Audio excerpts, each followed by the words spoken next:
Of all the most recent developments for the tourist in Scotland, none can match the return of the steam locomotive to the railways of the Western Highlands after an absence of over 20 years.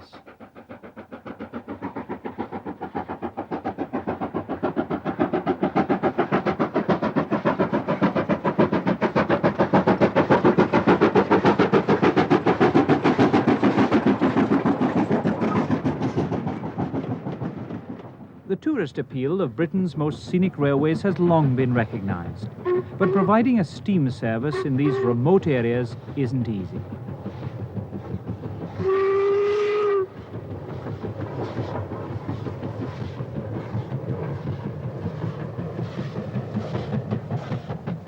The running costs of steam in the old days were so high that the lines in northwest Scotland were only just saved from closure by the advent of diesels in 1960. First to show the way were the volunteers of the Strathspey Railway at Aviemore, who turned out their showpiece, an LMS Black 5 locomotive, for charter trips from Inverness in 1982. The response was overwhelming, and every trip was oversubscribed. Armies of amateur photographers turned up to record the revival of steam in the Highlands. The route chosen was the old Highland Railway line to Skye, which reached Loch Carn in 1870 and Kyle of Localsh in 1897, a distance of 82 miles.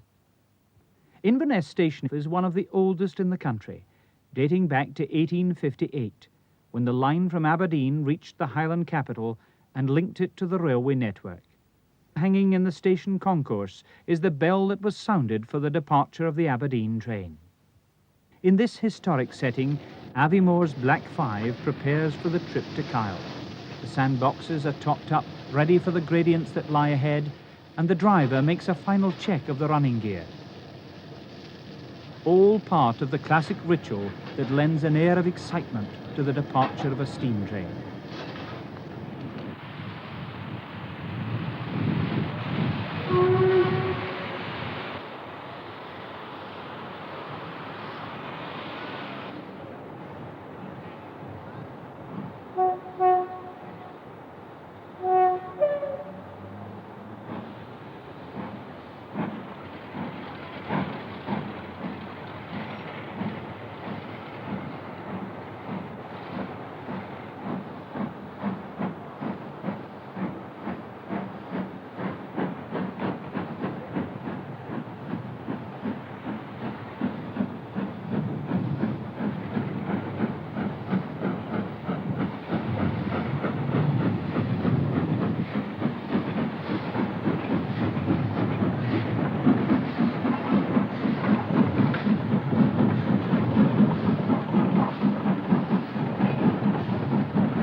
After leaving Inverness, the train skirts the shores of the Bewley Firth on its way to Dingwall. A few miles further on, the railway should have passed through Strathpeffer, but the landowners objected, and the little spa town was left at the end of a short branch.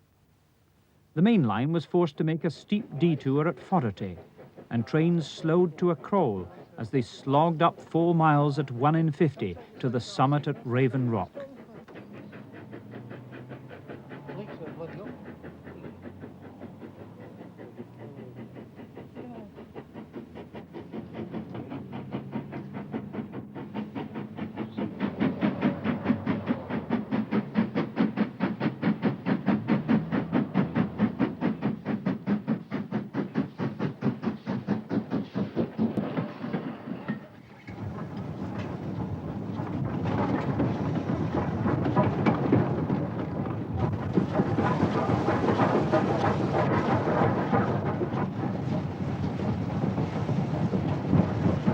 The Skye Railway now passes along Strathbran in Wester Ross, past a chain of lochs, among them Loch Cuillin, the loch of the holly trees.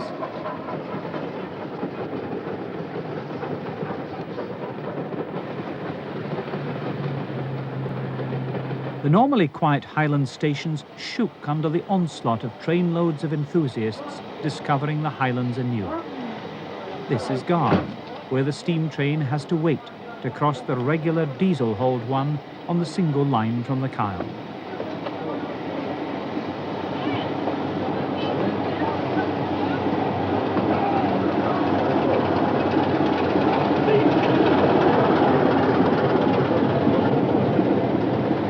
Many of the passengers came from south of the border, but the Scottish fraternity were well to the fore. Another of the Highland stations, set beside the forest of Atterdale, is Strathcarron, the last stop for the steam special to Kyle.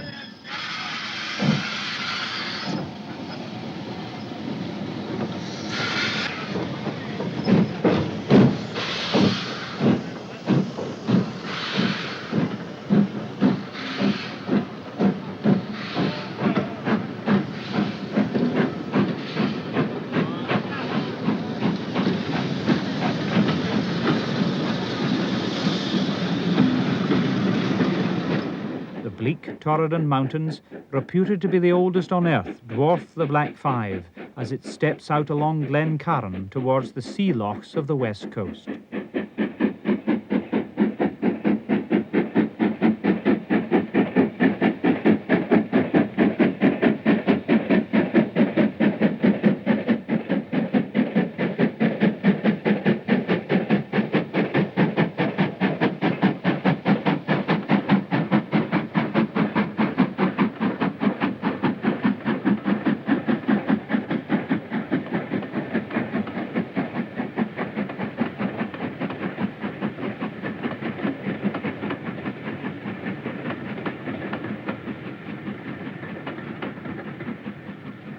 Lochcarron used to be the end of the line, where travellers took a boat from Strome Ferry on a 4-hour trip to Skye.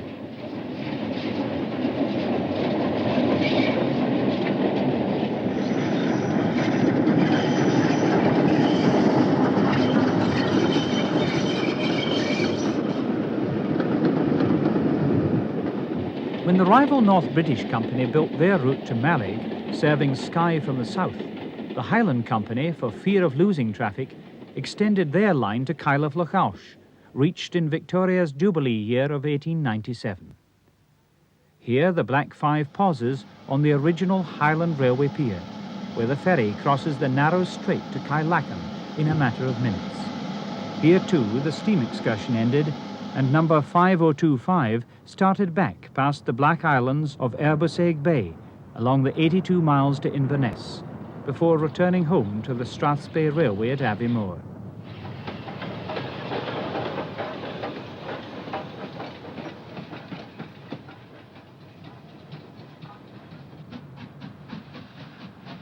The roads to the Isles have always had a certain romance about them, and none more so than the route to Mallaig, whose remoteness and beauty are linked with a historic past. For these were the shores where bonny Prince Charlie landed in 1745 in his ill-fated bid to claim the English throne.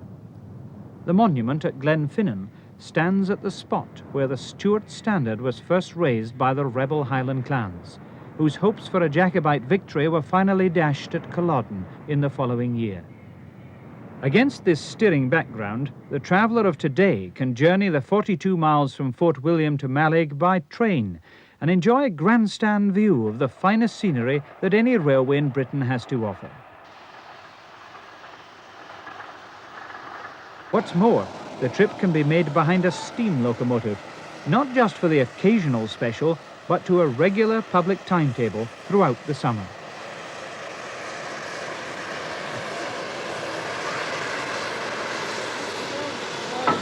Our locomotive is another ex-LMS Black 5, dating from 1937, and loaned by Paddy Smith, who normally keeps it at Carnforth.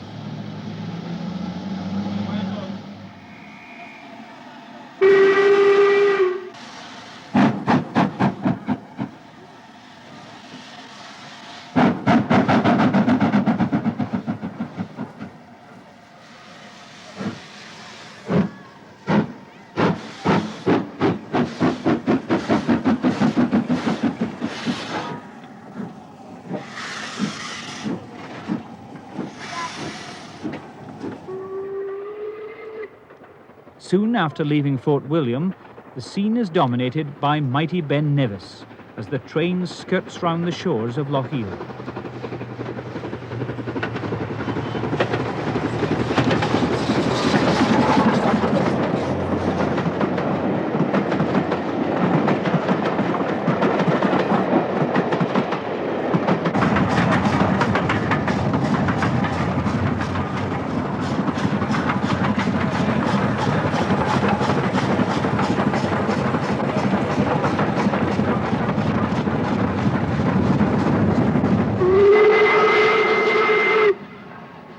comes the most impressive structure on the line, the great 21-arch viaduct at Glenfinnan, sweeping across the glen in a graceful curve at a height of 100 feet.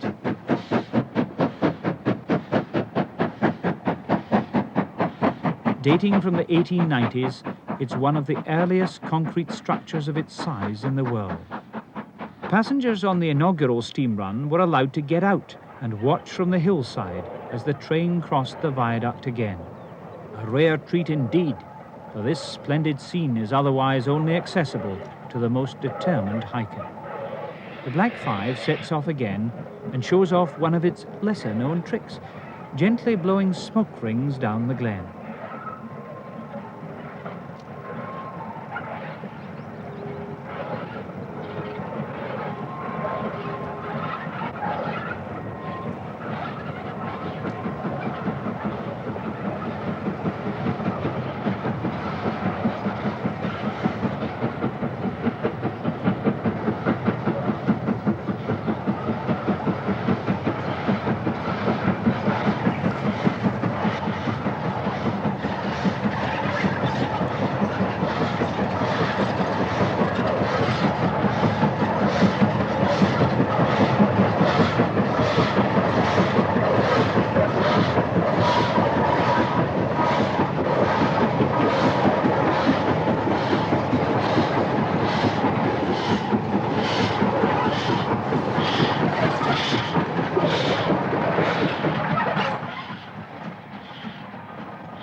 Higher up the line, beyond Glenfinnan, another glimpse of the great Ben Nevis, by now nearly 20 miles away.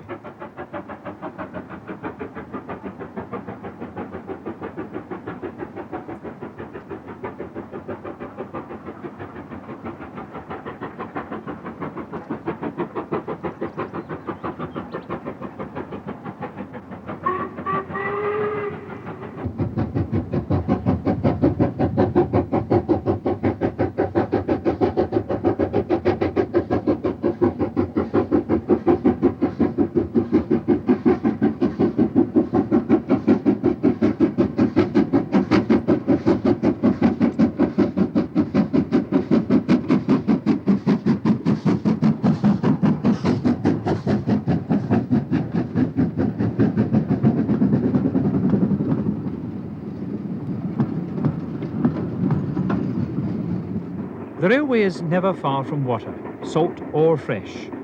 The train now runs for 3 miles alongside the freshwater Lochalsh, whose shores rank among the major scenic attractions of the line.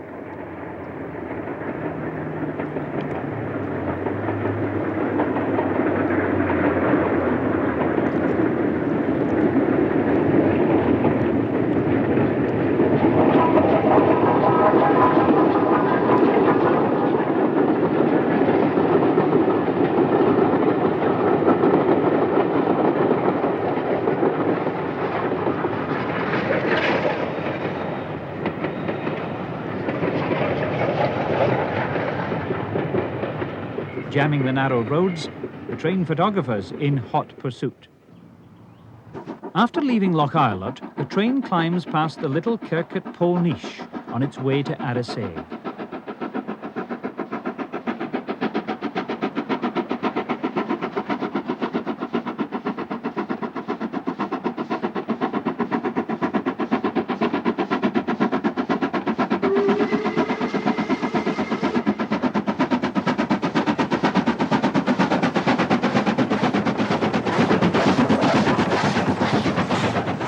At Mallaig station, villagers crowd in to see the first steam train for 21 years on the line to Mallaig, while a modern diesel waits for the single line section to clear.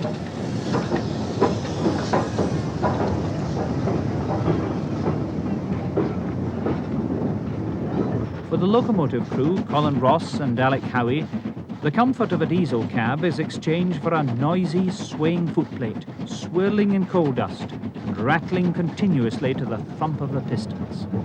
Afterwards, they said they loved every minute of it.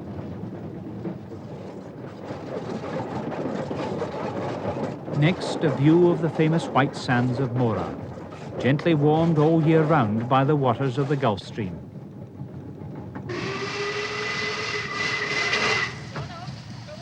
At the Mora road crossing, just 3 miles short of Mallaig, a stop has to be made, as the station is now an unstaffed halt, and there's nobody to open the gates except the train crew.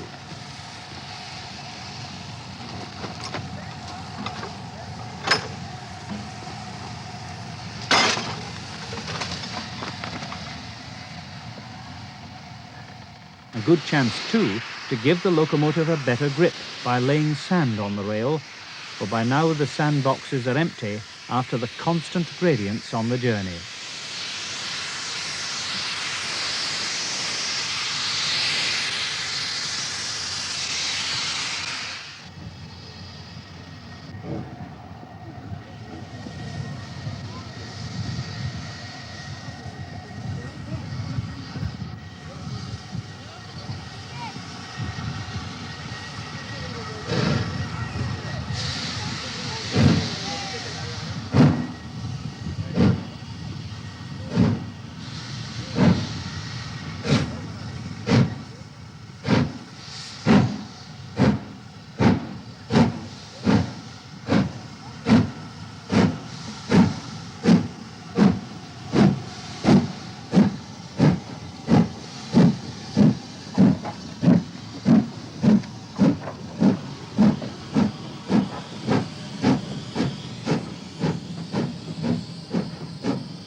On the final stretch of the line towards Mallaig, the locals turn out to see the steam train with scant regard for their own safety.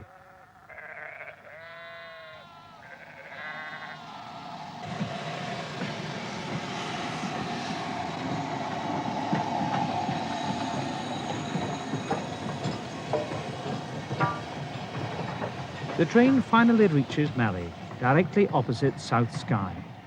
The prime reason for building a railway to this remote spot was the fish. It's hard to imagine now that Mallaig in its heyday was the biggest herring port in all of Europe, with catches of many hundreds of tons landed daily, and all of it transported by rail. The landings now go by road, and it's many years since the sound of a locomotive last echoed across the quay. For the return trip to Fort William, the engine has to run backwards, as there's no longer a turntable at Mallaig.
Another historic site on the line is Loch Nan Nuam, where ships of the French fleet brought Bonnie Prince Charlie for his triumphant landing in the 45, and a year later secretly sailed away with the defeated young pretender on the ebbing tide of the Stuart fortunes.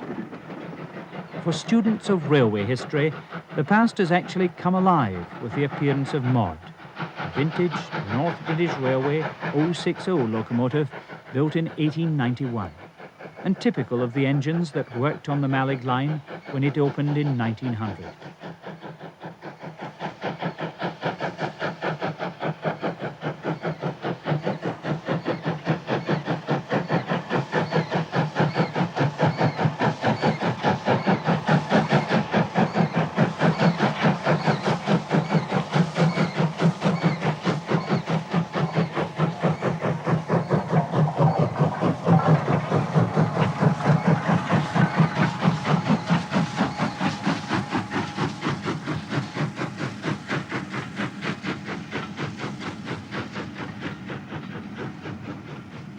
Four carriages turned out to be a bit of a strain for the veteran loco, which had to be worked hard to make the steep grade towards Glenfinnan.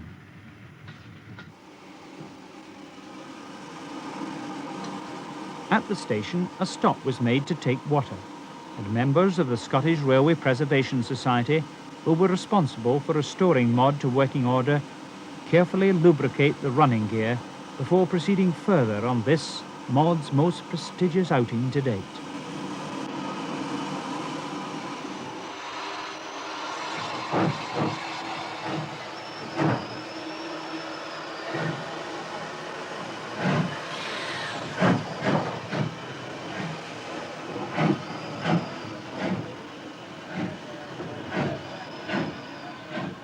The crisp light of a Highland spring shows off the North British veteran to perfection as she labours up the glen with her trainload of admirers.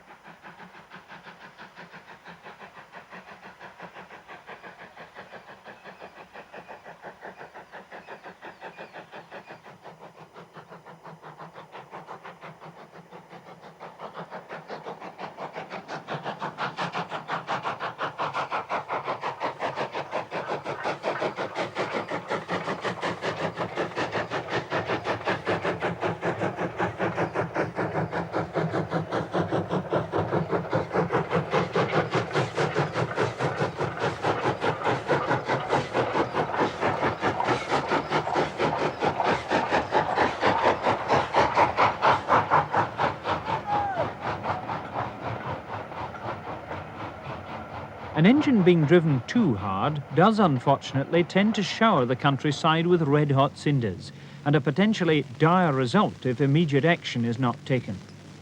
A flying squad of fire beaters had been thoughtfully provided by British Rail in Fort William to follow the train and look out for trackside fires, applying first aid treatment to the stricken embankments where necessary. Before Maude returned, the fires had been put out, and she calmly chuffed past Lochalsh in blissful ignorance of the havoc innocently caused on the outward trip. In future, her load would be reduced to 3 coaches.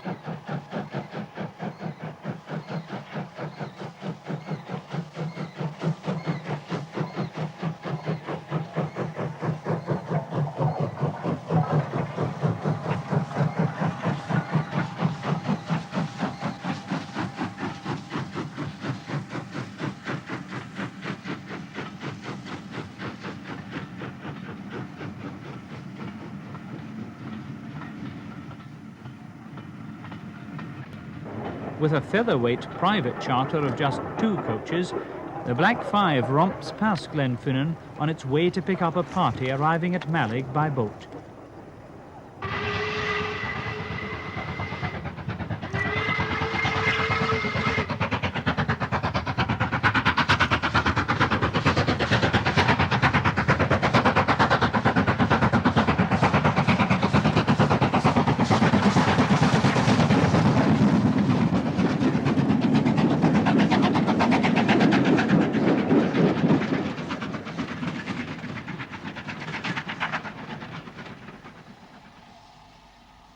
The scene at Mallaig is a perfect reminder of the unhurried days of branch line steam, when village life centred round the departure of a train and everyone had time for a chat.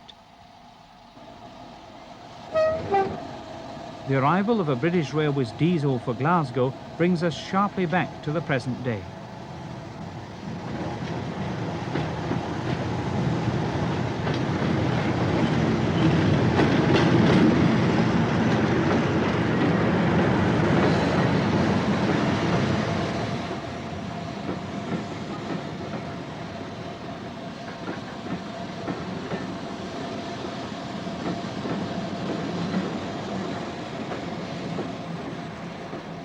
An observation car is regularly provided in the season as an added attraction.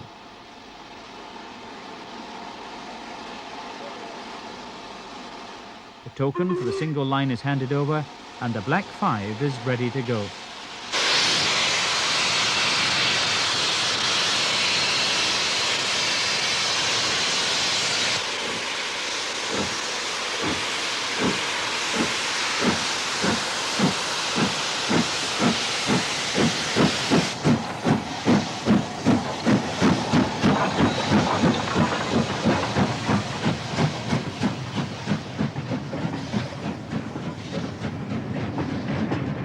The buffet car and saloon receive their guests at Mallaig, and the Black 5 takes them back to Fort William on a private view of the scenic splendours of the line.